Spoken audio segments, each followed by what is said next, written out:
बच्चों, कैसे हैं आप सभी? मैं आशा करती हूँ आप सभी लोग स्वस्थ एवं प्रसन्न होंगे। आज हम हमारा पाठ शब्द विचार के बारे में पढ़ेंगे और समझेंगे। तो आइए हम हमारा पाठ प्रारंभ करते हैं। यह है हमारा पाठ 4, शब्द विचार। वर्ण या अक्षर के मेल से शब्द बनते हैं। जिस प्रकार वर्णों के मेल से, अक्षरों के मेल से वर्ण बनते हैं, वर्णों के मेल से शब्द बनते हैं। जैसे कि उदाहरण के लिए कलश, कमल, दीपक इत्यादि यहाँ पर शब्द है। चलक, लमक, कपदी, ये शब्द निरर्थक शब्द है, अर्थात इनका कोई अर्थ नहीं है। शब्दों को सही क्रम में, अर्थात वर्णों को सही क्रम में लिखकर जो शब्द बनते हैं, अर्थात जिनका कोई सार्थक अर्थ निकलता है, उन्हें हम शब्द कहते हैं। अतः हम कह सकते हैं कि वर्ण के सार्थक समूह को ही शब्द कहा जाता है। वर्ण की परिभाषा क्या हुई? वर्णों के सार्थक समूह को शब्द कहा जाता है, अर्थात सार्थक अर्थात जिनका कोई मतलब निकले वे वाले शब्द। शब्दों का वर्गीकरण। शब्दों का वर्गीकरण 4 आधार पर है। पहला उत्पत्ति के आधार पर, दूसरा रचना के आधार पर, तीसरा प्रयोग के आधार पर और आखिर में अर्थ के आधार पर। अर्थात शब्दों को 4 वर्गों के आधार पर बांटा गया है। उत्पत्ति के आधार पर शब्दों को 4 भागों में विभाजित किया गया है। तत्सम शब्द, तद्भव शब्द, देशज शब्द और विदेशज शब्द। सबसे पहला है हमारा तत्सम शब्द। तत्सम शब्द वे शब्द होते हैं जो संस्कृत भाषा से ज्यों के त्यों ही हिंदी में आ जाते हैं, जिन्हें हमने संस्कृत भाषा से हूबहू बिना किसी परिवर्तन के हमारी हिंदी भाषा में जगह दे दी है। वे शब्द तत्सम शब्द कहलाते हैं। जैसे कि मयूर, जिसे संस्कृत में भी मोर को मयूर ही कहते हैं और हिंदी में भी मयूर ही कहा जाता है, अर्थात यह मयूर शब्द तत्सम शब्द है। वानर, पत्र, क्षेत्र, ग्रह, ये सभी तत्सम शब्दों के उदाहरण हैं। इन सभी शब्दों को हमने संस्कृत भाषा से बिना किसी परिवर्तन के हमारी हिंदी मातृभाषा में अपना लिया है, अतः ये शब्द तत्सम शब्द कहलाते हैं। अब है तद्भव शब्द। तद्भव शब्द वे शब्द होते हैं जिसमें हमें संस्कृत भाषा से लिए गए शब्द हैं, लेकिन उन शब्दों में हमने कुछ परिवर्तन कर लिया है, अतः वे शब्द तद्भव शब्द कहलाते हैं। उदाहरण के लिए आम्र तत्सम शब्द था, तद्भव हमने किस तरीके से अपनाया? आम, अर्थात उस आम्र में हमने कुछ परिवर्तन करके हमारी हिंदी भाषा में आम कर लिया और इसे अपना लिया। इसी तरीके से कर्म, कर्म का तद्भव कर लिया हमने काम। किरण का किरण, न और न का अंतर आ गया इसमें। चंद्र का हमने कर दिया चांद, तृण का तिनका, मनुष्य का मानुष, भ्रमर अर्थात भंवरा, नव का नया, सत्य का सच। इस तरीके से हमने संस्कृत भाषा के शब्दों में कुछ परिवर्तन करके हिंदी भाषा में संकलित कर लिया गया। इसी तरीके से नख को हमने नाखून कर दिया, पितृ को पिता, वधू को बहू कर दिया, ससुर को ससुर कर दिया, यमुना को जमुना, कुमार को कुंवारा, नासिका को नाक, विवाह को ब्याह। इस तरीके से हमने संस्कृत के शब्द को परिवर्तन करके हमारी हिंदी भाषा में अपना लिया, जिसे हम तद्भव शब्द कहते हैं। अब है तीसरा शब्द देशज शब्द। देशज शब्द वे शब्द हैं ऐसी जो शब्द देशी बोलियों से हिंदी में सम्मिलित हैं। बोली अर्थात किसी क्षेत्र विशेष की एक बोली होती है। उन बोलियों से जो शब्द हमने हिंदी भाषा में अपना लिए वे शब्द देशज शब्द कहलाते हैं। जैसे कि उसके उदाहरण हैं पगड़ी, घाघरा, पतीली, झोला, ये सभी देशज शब्द के उदाहरण हैं। ये किसी एक बोली विशेष के शब्द थे जो हमने हिंदी भाषा में सम्मिलित कर लिए हैं। अब है विदेशज शब्द। विदेशी भाषाओं से जो शब्द हमारी हिंदी भाषा में हमने अपना लिए, उन शब्दों को विदेशज शब्द कहा जाता है। जैसे अंग्रेजी भाषा के कुछ शब्द हैं doctor, platform, cinema, nurse, diary, school, football, teacher, register इत्यादि। ये शब्द अंग्रेजी भाषा के होने के बावजूद हमने इसे हिंदी में स्थान दिया, अतः ये शब्द विदेशज शब्द के उदाहरण हैं। फारसी भाषा के कुछ शब्द हैं जिन्हें हमने हिंदी भाषा में सम्मिलित किया है। उनमें है आतिशबाजी, गुब्बारा, खून, जहर, यार, शादी इत्यादि। ये सभी शब्द जो हैं फारसी भाषा के शब्द हैं। इन फारसी भाषा के शब्दों को हमने हिंदी में अपनाया है। अरबी भाषा के शब्द औरत, आदमी, अक्ल, कमर, खत, किताब, किस्सा, जुर्माना, ये सभी शब्द जो हैं अरबी भाषा के हैं। अरबी भाषा के होने के बावजूद हमने इन्हें हिंदी में स्थान दिया, अतः ये शब्द भी विदेशज शब्द कहलाते हैं। पुर्तगाली भाषा के शब्द हैं गमला, गोभी, बाल्टी, साबुन, संतरा इत्यादि। तुर्की भाषा के शब्द हैं लाश, कालीन, कुली, तोप, चेचक, कैची इत्यादि। चीनी भाषा का शब्द है चाय, लीची। ये सभी अलग अलग भाषाओं के शब्द हैं लेकिन हिंदी भाषा में अपना लिए गए, अतः ये शब्द विदेशज शब्द कहलाते हैं। अब है हमारा बिंदु दूसरा, रचना के आधार पर। अतः पहले हमने देखा था प्रमुख हमारा आया था उत्पत्ति के आधार पर। उत्पत्ति के आधार पर हमने शब्दों को 4 भागों में बांटा, तत्सम, तद्भव, देशज और विदेशज। ये उत्पत्ति के आधार से थे। अब है हमारे पास में रचना के आधार पर। रचना के आधार पर शब्दों को हमने 3 भागों में बांटा है, रूढ़ शब्द, यौगिक शब्द और योग रूढ़ शब्द। कितने भागों में? 3 भागों में हमने इन्हें डिवाइड किया है। सबसे पहला है रूढ़ शब्द। रूढ़ शब्द जो वे शब्द हैं जो परंपरा से किसी विशेष अर्थ के लिए प्रयुक्त किए जाते हैं, वे शब्द रूढ़ शब्द कहलाते हैं। किसी विशेष अर्थ का प्रयोग करते हैं और इनके खंड नहीं किए जा सकते, अर्थात इनके टुकड़े भी नहीं किए जा सकते, वे शब्द रूढ़ शब्द हैं। जैसे कि लड़का, मेज, पलंग, आदमी इत्यादि। ये सभी एक विशेष अर्थ ही प्रकट करते हैं और इनका कोई भी खंड नहीं किया जा सकता, अतः ये रूढ़ शब्द कहलाते हैं। दूसरा है यौगिक शब्द। 2 या 2 से अधिक शब्दों से जुड़कर बने शब्द यौगिक शब्द कहलाते हैं। जैसे कि रसोई घर, भोजनालय, प्रतीक्षालय, राष्ट्रपति इत्यादि इसके उदाहरण हैं जिनके खंड किए जा सकते हैं और दोनों खंडों का अलग अलग अपना ही महत्व होता है, अतः उन्हें हम लोग यौगिक शब्द कहते हैं। तीसरा है योग रूढ़ शब्द। योग रूढ़ शब्द वे शब्द होते हैं जिनकी रचना यौगिक शब्दों की ही भांति होती है लेकिन किसी एक अर्थ के लिए रूढ़ हो जाता है। जैसे कि वीणा पाणी अर्थात सरस्वती। वीणा का अर्थ है जिसके हाथ में, किंतु शब्द सरस्वती जी के लिए ही प्रचलित हो गया। जैसे कि जलन, जलज अर्थात जल प्लस ज, जल और जल, जल में उत्पन्न होने वाला कमल। तो जलज का क्या हुआ? जल में उत्पन्न होने वाला, तो क्या हुआ? कमल। 4 है पाए जिसके, तो वह क्या हुआ? खाट। अब तीसरा आता है हमारा प्रयोग के आधार पर। सबसे पहला था उत्पत्ति के आधार पर शब्दों को 4 भागों में बांटा गया, देशज, विदेशज, तत्सम, तद्भव। फिर रचना के आधार पर शब्दों को 3 भागों में बांटा, रूढ़ शब्द, यौगिक शब्द और योग रूढ़ शब्द। अब प्रयोग के आधार पर शब्दों को 2 भागों में बांटा गया है, विकारी शब्द तथा अविकारी शब्द।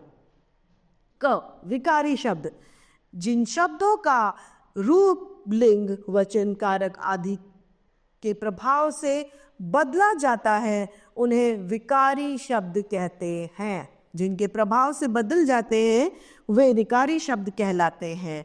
जैसे कि संज्ञा, सर्वनाम, क्रिया, विशेषण आदि शब्दों की वजह से इनका रूप बदल जाता है। संज्ञा शब्द लिंग, वचन और कारक में परिवर्तन हो जाता है। जैसे कि बालिका का बालक, बालिकाओं, सर्वनाम में तू, तेरा, तुम्हारा इत्यादि। ये शब्द अविकारी शब्दों में गिने जाते हैं। अविकारी शब्द वे शब्द जिनका लिंग, वचन, कारक और काल आदि के कारण कोई भी परिवर्तन नहीं होता, वे शब्द अविकारी शब्द कहलाते हैं। इन्हें अव्यय भी कहते हैं। क्रिया विशेषण, संबंध बोधक, समुच्चय बोधक तथा विस्मय बोधक शब्द अविकारी या अव्यय शब्द होते हैं। अब है अर्थ के आधार पर। अर्थ के आधार पर शब्द दो भागों में विभाजित किया गया है, सार्थक अर्थ शब्द और निरर्थक शब्द। सार्थक शब्द वे शब्द होते हैं जिनका कोई अर्थ निकलता है, वे शब्द सार्थक शब्द कहलाते हैं। तथा निरर्थक शब्द जिनका कोई अर्थ नहीं होता, वे शब्द निरर्थक शब्द कहलाते हैं। अब सार्थक शब्दों के भाग हैं। सार्थक शब्दों में विलोम शब्द, पर्यायवाची शब्द, अनेकार्थक शब्द, श्रुति सम शब्द और वाक्यांशों के लिए एक शब्द, ये सार्थक शब्दों के भेद हैं। अब है अभ्यास कार्य। आइए इस अभ्यास कार्य को देखते हैं। सही उत्तर के सामने सही का चिन्ह लगाना है। क शब्द कहते हैं वर्णों के सार्थक समूह को या एक वर्ण को, तो वर्णों के सार्थक समूह को शब्द कहते हैं। अर्थ के आधार पर शब्द मुख्यतः होते हैं 2 प्रकार के या 10 प्रकार के। तो 2 प्रकार के होते हैं। कौन कौन से? सार्थक शब्द और निरर्थक शब्द। ग तत्सम शब्दों का प्रयोग होता है परिवर्तन सहित अपने मूल रूप में। तो अपने मूल रूप में तत्सम शब्दों का प्रयोग होता है। घ प्रयोग के आधार पर शब्दों के भेद होते हैं। टी यौगिक शब्द अर्थ के आधार पर शब्द मुख्यतः होते हैं 10। अब है प्रयोग के आधार पर शब्दों के भेद होते हैं 2। प्रश्न दूसरा है, सही कथन के सामने सही और गलत के सामने हमें गलत का चिन्ह लगाना है। पहला क विदेशी भाषा के शब्द देशज शब्द कहलाते हैं। जी नहीं, वे विदेशज शब्द कहलाते हैं। ख संज्ञा, विशेषण और क्रिया अविकारी शब्द कहलाते हैं। नहीं। ग अर्थ वाले शब्दों को सार्थक शब्द कहते हैं। जी हाँ, जिनका कोई निश्चित अर्थ है वे सार्थक शब्द हैं। घ तद्भव शब्द तत्सम शब्दों के बदले हुए रूप हैं। जी हाँ। सुमेल कीजिए। आम्र का आम, ग्रह का घर, नासिका का नाक, दुग्ध का दूध, हस्त का हाथ, घृत का घी। प्रश्न चौथा, निम्नलिखित शब्दों के उत्तर दीजिए। प्रश्न चौथा, क यौगिक शब्द किसे कहते हैं? तो यौगिक शब्द 2 या 2 से अधिक शब्दों से निर्मित शब्दों को यौगिक शब्द कहा जाता है, जिनका खंड किया जा सकता है। उदाहरण के लिए विद्यालय, रसोई घर, राष्ट्रपति इसके उदाहरण हैं। दूसरा प्रश्न है, तत्सम और तद्भव शब्दों में अंतर स्पष्ट कीजिए। तत्सम और तद्भव। तद्भव शब्द वे शब्द जो संस्कृत भाषा से हूबहू हमने हिंदी भाषा में लिए हैं, वे शब्द तद्भव शब्द कहलाते हैं। उदाहरण के लिए मयूर, वानर, अग्नि, ये सभी तद्भव शब्द हैं। और तत्सम शब्द वे शब्द हैं जो संस्कृत भाषा से कुछ परिवर्तन करके हमने अपनाए हैं, वे शब्द तत्सम शब्द कहलाते हैं। जैसे आम, घी, घर इत्यादि इसके उदाहरण हैं। प्रश्न ग, उत्पत्ति के आधार पर शब्दों के भेद बताइए।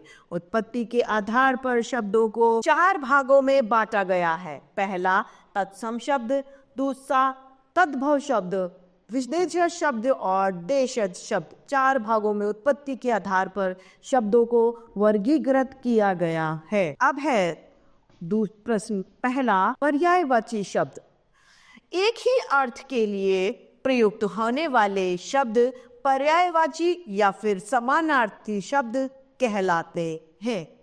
अश्व का होगा, अश्व का पर्यायवाची गधा, घोड़ा, घोटक, तुरंग और है।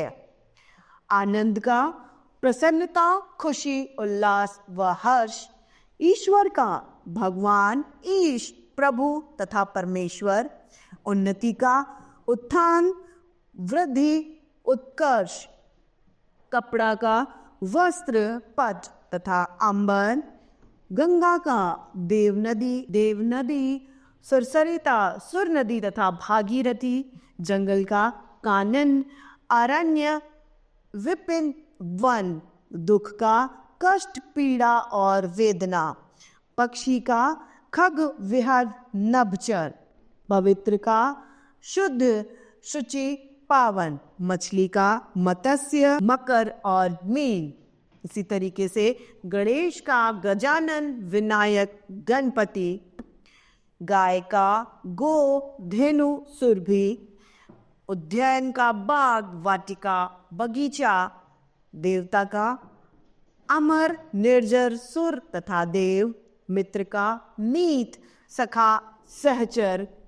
इच्छा का मनोरथ, चाह, कामना तथा आकांक्षा। वर, स्वामी, काल। सोना, कंचन, कनक, स्वर्ण। नदी का सरिता, तटनी और सलीला। कुशल का चतुर, प्रवीण, चालाक। भोजन का भोग, आहार तथा खाना। आइए अब इसके अभ्यास कार्य को हम देखते हैं।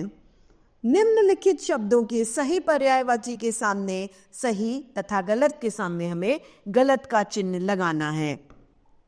तो सरिता नदी का होता है, तारिणी, तरंगिणी भी होता है पर तीर नहीं होता। भोजन का आहार होता है, खाना होता है, दुग्ध नहीं होता। चंद्रमा का सोम होता है, मयंक होता है, दिवाकर नहीं होता, सूर्य का होता है। जंगल का विहार होता है, वन होता है, विपिन नहीं होता। गंगा का देव नदी होता है, तटनी होता है, सुरपगा नहीं होता। अब यहाँ पर हमें निम्नलिखित चित्रों के पर्यायवाची शब्द लिखने हैं। आग, अग्नि।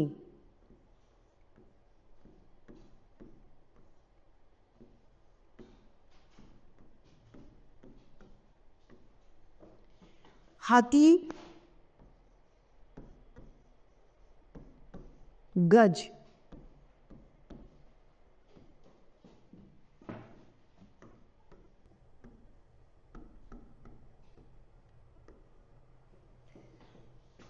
पंडित,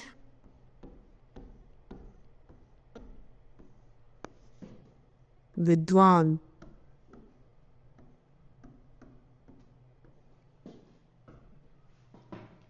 अब है विलोम शब्द। किसी भी शब्द का विपरीत अर्थ अर्थात उल्टा अर्थ प्रकट करने वाले शब्दों को विलोम शब्द कहा जाता है। आकाश का पाताल, आदि का अंत, अमावस्या का पूर्णिमा, अपना का पराया, अल्पायु का दीर्घायु, अनाथ का सनाथ, उच्च का निम्न, उत्कर्ष का अपकर्ष, अमीर का गरीब, जिंदा का मुर्दा, जड़ का चेतन, जान का बेजान, जीता का मरता, तीव्र का मंद, दानी का कंजूस, देव का दानव, ईमानदार, बेईमान, इच्छा, अनिच्छा, जमीन, आसमान, जटिल, तरल, जीना, मरना, तुच्छ, महान, ताप, शीत, दुर्जन का सज्जन, घरेलू, बाहरी, हर्ष, प्रेम, गीली, सूखी, मशहूर, बदनाम, पूर्ण, अपूर्ण, पूर्व, पश्चिम, दिन, रात, नाथ, नौकर, नीचे, ऊपर, सुलह, झगड़ा, सरस, नीरस, सुगम, दुर्गम, तुच्छ, महान, बंधन, मुक्त, बलवान, कमजोर, लौकिक, अलौकिक, शुरू का, अंत, शांति का, अशांति, तीव्र, मंद, संकल्प, विकल्प, सफल, असफल, निंदा, प्रशंसा, फूल, कांटा, परिश्रम, विश्राम, प्रकाश का, अंधकार। अब है इसका अभ्यास कार्य। प्रश्न पहला, शब्दों के सही विलोम शब्द के सामने सही का चिन्ह लगाएं। सुफल का कुफल, ताप का शीत, तुच्छ का महान, दास का। प्रश्न दूसरा है, निम्नलिखित शब्दों के विलोम शब्द लिखिए। सुलह का कलह, बदहाल का शुरू का अंत,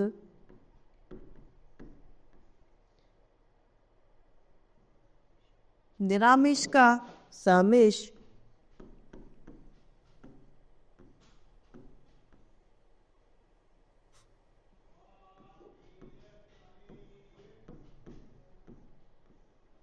दोस्त का दुश्मन,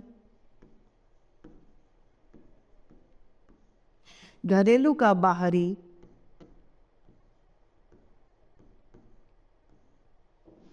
जलना का जलाना, बुझाना,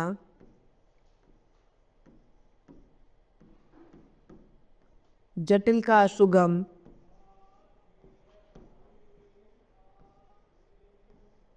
जीना का मरना,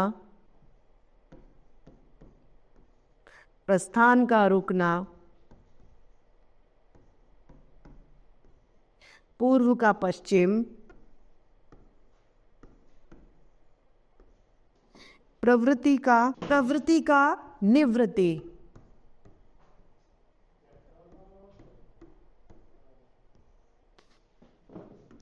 प्रश्न तीसरा, अप्रत्यय जोड़कर विलोम शब्द बनाए। सफल का असफल,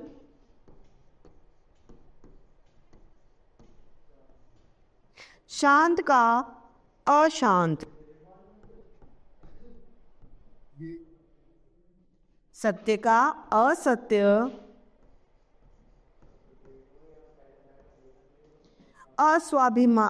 अस्वाभाविक,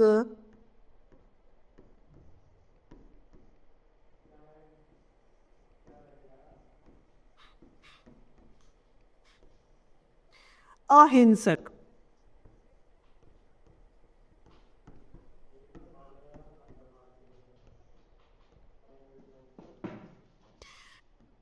प्रश्न चौथा, निम्न शब्दों को उनके विपरीतार्थक शब्दों से हमें मिलाना है। प्राचीन का नवीन, संपूर्ण का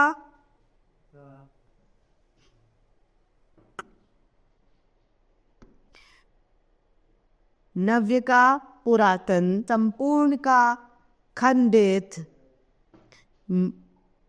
महल का कुटिया, समृद्ध का दारिद्र्य। अब है रचनात्मक मूल्यांकन। अनुमान से विलोम शब्दों को मिलाइए। अनुज का अग्रज, कोमल का कठोर,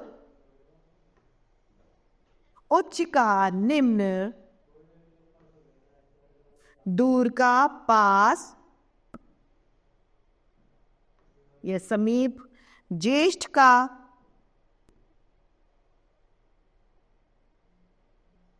कनिष्ठ। अब है समान अर्थ प्रतीत करने वाले शब्द, अर्थात जो एक ही अर्थ को बताते हैं वो शब्द। कष्ट का होता है दुख और क्लेश का होता है मन से परित्याग।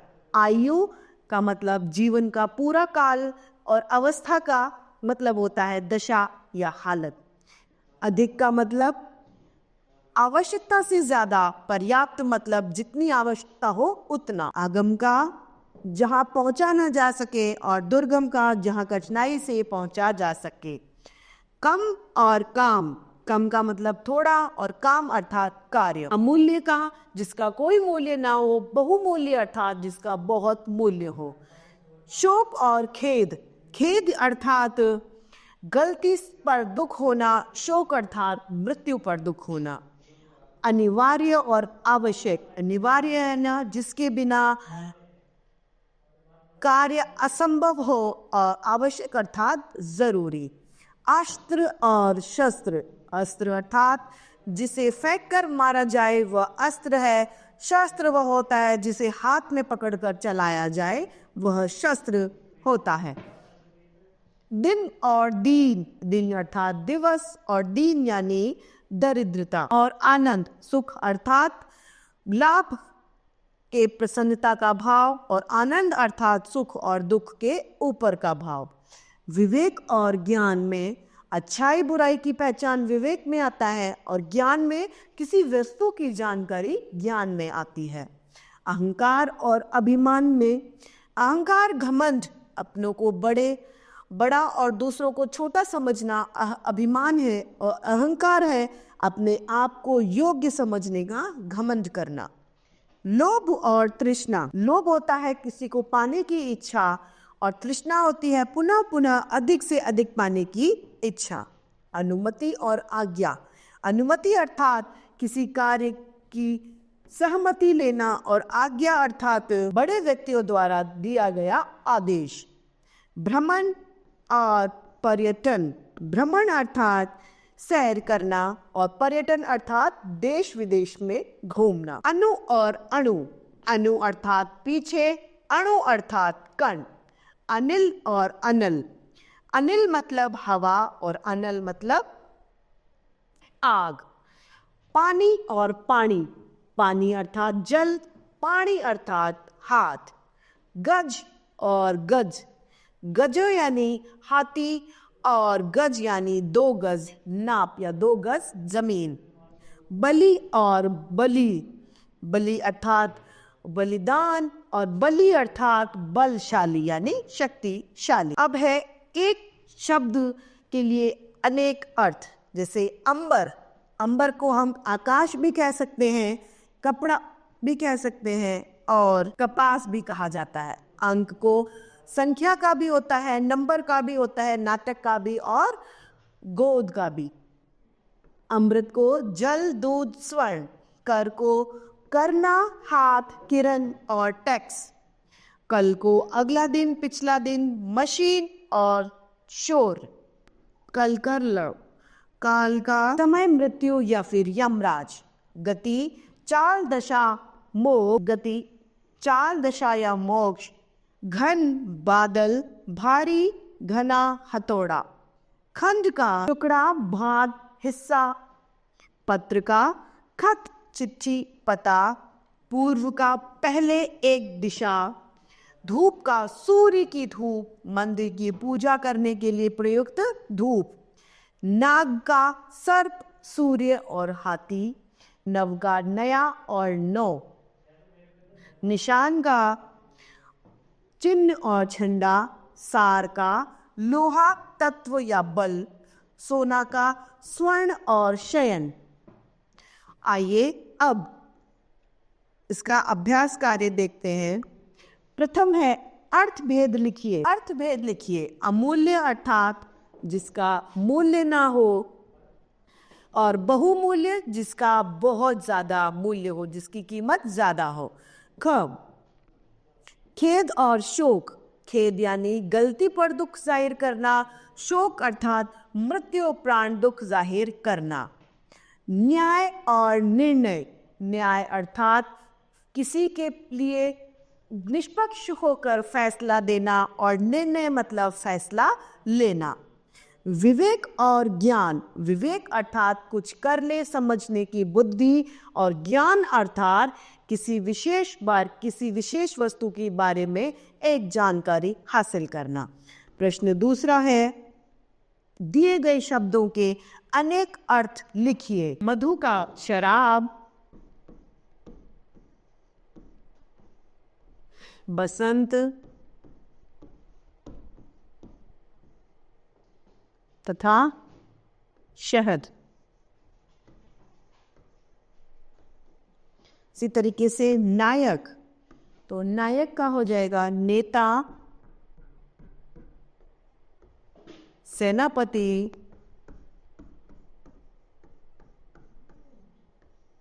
मार्गदर्शक।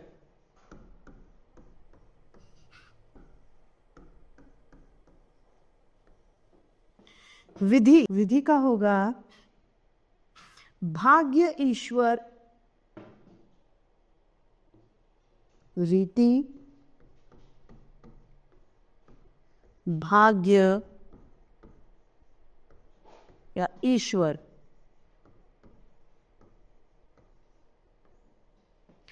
पक्ष का तरफ या फिर पंख। अब प्रश्न तीसरा, दिए गए शब्दों के अर्थ में अंतर स्पष्ट करके वाक्य में प्रयोग कीजिए। पहला कुल और कुल। कुल अर्थात पूरा यानी जोड़कर, और कुल अर्थात अपने कुल में जन्मे, अच्छे कुल में जन्मना, अर्थात कुल परिवार। तो कुल मिलाकर संख्या में पांडव 5 थे, और कुल का वाक्य में प्रयोग होगा उन्होंने उच्च कुल में जन्म लिया था। ख है दशा और दिशा। दशा अर्थात स्थिति और दिशा मतलब एक निश्चित दिशा की तरफ जाना। दशा, उस समय उनकी दशा कुछ अच्छी नहीं थी, और दिशा, पूर्व की दिशा से लगातार सैनिकों का आगमन होता है। तीसरा है ग्रह और ग्रह। ग्रह अर्थात सौरमंडल वाले ग्रह, और ग्रह मतलब घर।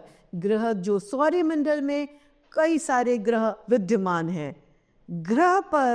ग्रह में माँ और पिताजी रहते हैं। तो इस तरीके से हमारा ये पाठ समाप्त होता है। मैं आशा करती हूँ आप सभी लोगों को यह पाठ भली भांति रूप से समझ में आया होगा।